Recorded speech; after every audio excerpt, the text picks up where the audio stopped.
Welcome to The Explainer. Today, we're totally stripping away the confetti to break down the epic 3-hour conclusion of American Idol Season 24. We're going to look past the glitz and really dig into the human stories, the strategic performances, and those spectacular, unforgettable moments that completely define this finale. If you want to know exactly how this season was won, well, you are in the right place.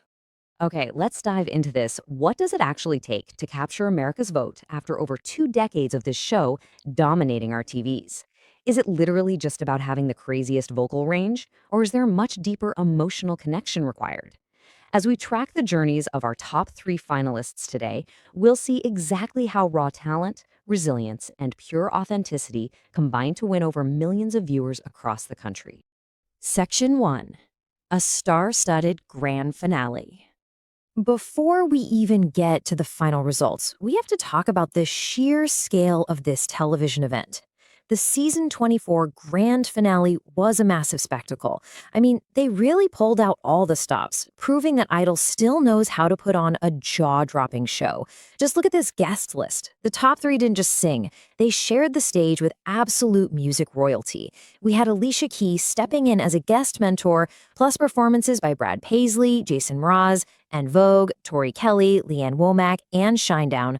Oh, and there was this wildly electrifying moment where Judge Carrie Underwood went full rock star alongside Motley Crue. It was just a massive genre-spanning musical event. Now, what's really interesting about this slide is how the show is completely evolving its audience engagement. They actually went ahead and ditched the traditional American Idol app altogether. Instead, they moved to a much more direct, modern format. Viewers cast their up to 10 votes per contestant via direct social media comments on platforms like Facebook, Instagram, and TikTok, right alongside website voting and direct text messaging. It's a fascinating shift, honestly, meeting the audience exactly where they already hang out. Section 2, Keyla Richardson's powerful journey. To kick off our character-driven countdown, let's look at our incredible third-place finisher, Keyla Richardson. Her journey to the finale was nothing short of a vocal powerhouse masterclass. Judge Lionel Richie validated her massive talent by comparing her to a mix of Janis Joplin and Tina Turner. He flat out said he has never had a contestant walk out and tear the place up quite like her. When an industry legend like Lionel Richie literally paces the floor and calls yours the greatest performance he has ever seen on that stage, you know for sure you are witnessing something truly special. But you know, behind those massive vocals is a deeply relatable human story. Keyla is a single mom and a music teacher from Pensacola, Florida. Her whole community rallied behind her, but her biggest emotional fuel came from her young son, Drew. During the show, he was right there in the live audience cheering her on. At one point, he even got to sit right in Carrie Underwood's chair. Keyla openly shared that locking eyes with him gave her that exact extra boost she needed to conquer the stage. Her song choices throughout the season were just a masterclass in vocal versatility. I mean, she went from tearing the house down with the Beatles to taking us right to church with Elevation Worship's Durée, and then completely switching gears to rock out to Zombie by the Cranberries. And she capped off that spectacular run with a deeply emotional, total tearjerker finale duet of I Won't Give Up alongside Jason Mraz. Section 3, Jordan McCullough's Faithful Path. Transitioning over to our first runner-up, Jordan McCullough's reflections beautifully capture his deep humility. He noted that he started singing in church at just 4 years old, and for a really long time, he just didn't realize his voice could carry him anywhere beyond that choir stand. His path to the finale provided this beautiful, grounding contrast to all the glitz and glamour of the Hollywood stage. It serves as a poignant reminder of the raw, undiscovered talent that this show still manages to unearth. Jordan's backstory is totally one of quiet perseverance. As a 27-year-old worship director and former corporate leasing manager for Murfreesboro, Tennessee, he actually auditioned for a different reality show, The Voice, back in 2019, but he didn't make it through. His journey is such a powerful testament to trusting the timing of your own life and just continuing to hone your craft. Jordan's performances were just dripping with these smooth, gospel-infused stylings. He tackled legends like Bill Withers, Mariah Carey, and Alicia Keys so effortlessly. But his absolute standout moment, it was a full circle one. He brought his original audition song, Bethel Music's Goodness of God, right back to the finale stage. And you guys, it brought the judges straight to their feet in this pure moment of worship, completely cementing his legacy as the real soul of season 24. Section 4, Hannah Harper's relatable rise. So the crucial point is, how did her authenticity resonate so strongly with the audience?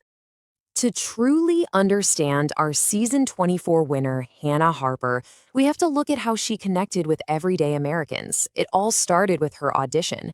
Hannah didn't sing some overplayed pop radio hit. She sang an original, kind of comedy-tinged country song called String Cheese, which was inspired by the chaotic, beautiful reality of motherhood. It immediately brought Carrie Underwood to tears, establishing this profound, instantaneous connection between Hannah, the judges, and all of us watching at home. Hannah is just a fiercely grounded artist. She's a 26-year-old stay-at-home mom of 3 from Missouri who actually grew up touring the country in a 40-foot red bus with her family's bluegrass band. But she stepped away from all of that to raise her family. When she battled postpartum depression, she poured her heart back into songwriting as a lifeline. And that raw vulnerability, that is exactly what made the audience fall head over heels in love with her. Her trajectory on the show proved she has absolute grit. When she got some really harsh online criticism about her stiff stage presence during a Country Week performance, she didn't fold, no way. Instead, for Disney Night, she came out and performed Almost There with full-on choreography, snagging a standing ovation and proving all her critics wrong. She later tackled Taylor Swift's Mean as this perfect little nod to that very same criticism, before sharing a breathtaking finale duet of I Hope You Dance with her personal idol, Lee Ann Womack. Section 5, the emotional winning moment. And this brilliantly illustrates how all of these journeys culminated in the final breathless moments of the live broadcast. Ryan Seacrest took the stage, the lights dimmed, and the entire nation waited for the results. And the number 1 spot went to Hannah Harper. As the confetti rained down, a visibly shocked and overwhelmed Hannah attempted to sing her final song, Chris Tomlin's At the Cross. Surrounded by her fellow contestants, she could barely make it through the lyrics through her tears. It was just a raw, completely unscripted moment of pure joy. Shortly after the camera stopped rolling, Hannah posted a really heartfelt message online. "Y'all changed my life," she wrote. It's a beautiful reminder of what this platform actually represents, right? It took a stay-at-home mom who used songwriting to heal her own mind and literally elevated her to a national champion with an upcoming tour and a brand new chapter ahead of her. Section 6, Idol's Enduring Cultural Impact.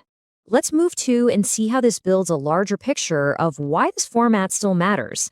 Why, after over 2 decades, does a singing competition still capture the cultural zeitgeist? Well, the secret sauce isn't just the music. Yes, the spectacle of seeing Motley Crue and Alicia Keys is incredibly fun, but the true emotional heartbeat of the show relies on these human-centric comeback stories. It's contestants like Hannah finding her confidence, Jordan expanding his horizons way beyond the choir stand, and Keyla singing her heart out for her son. The show thrives because we still deeply believe in raw perseverance and the power of everyday people. Which brings us to the end of our explainer, leaving us with one final thought to ponder. As the confetti is swept away and Hannah Harper officially begins her reign, the search is inevitably going to begin all over again. Who is out there right now, singing in a local choir, teaching a classroom full of kids, or writing songs in their living room, totally unaware that they're going to be the next everyday person to step onto that stage and change their life forever? Thank you so much for joining me to explore this incredible season.